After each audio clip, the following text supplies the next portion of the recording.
Bienvenue sur EDD. Sans tomber dans les clichés, je pense que je n'apprendrai à personne que de nombreux chefs d'État africains sont généralement accusés de corruption et souvent à raison. Encore récemment, je lisais dans la presse quand même qu'on avait un juge anticorruption nigérien qui avait été accusé, je vous le donne dans le mille, pour corruption. Ils en parlent. Jacob Zuma s'accroche au pouvoir comme une huître à son rocher, alors que là, genre 780 inculpations contre lui. Heureusement, il y a des voix qui commencent un peu à s'élever et aujourd'hui, justement, on va parler de l'une d'entre elles et celle donc de Boniface Mwangi. Je l'ai prononcé correctement? Je pense. On va dire Boniface, hein, ça sera plus simple.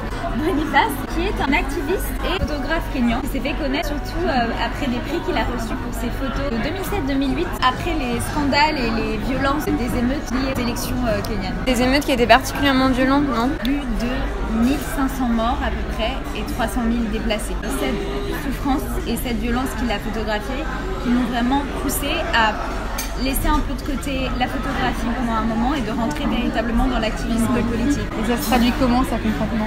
Alors concrètement, il a lancé un mouvement citoyen qui s'appelle Team Courage, qui était principalement destiné aux jeunes. Donc le but c'était d'insuffler finalement, parce que bon, on sait que l'Afrique ne manque pas de jeunes en termes de démographie, mais c'était vraiment de les encourager, de leur donner de la voix pour insuffler des idées neuves au sein du continent. Une nouveauté qui n'est pas de trop, surtout quand on sait que typiquement on a des chefs d'État qui sont au pouvoir depuis plus d'une vingtaine d'années, ça c'est la base. Il n'a pas justement créé un parti politique? Exactement. Il a créé assez récemment le parti Ukweli.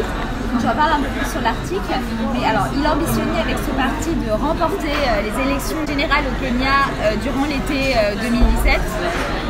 Ça a été un échec, mais ce n'est que partie remise, surtout quand on connaît Boniface. Et puis déjà, c'était un bon moyen de parler de la corruption et de montrer qu'aujourd'hui en Afrique, il y a des partis politiques qui veulent faire bouger les choses concrètement. Merci beaucoup pour cet éclairage. On vous invite à aller regarder l'article sur le site internet, ne serait-ce que pour découvrir un peu les clichés du photographe. Voilà, et c'est surtout pour savoir qu'il y a quand même des choses plus importantes qu'en ce moment, les intempéries liées à la neige qui vont inonder notre fil d'actualité. Mes petites pensées pour ceux qui sont bloqués quand même. Allez, à plus les Médères.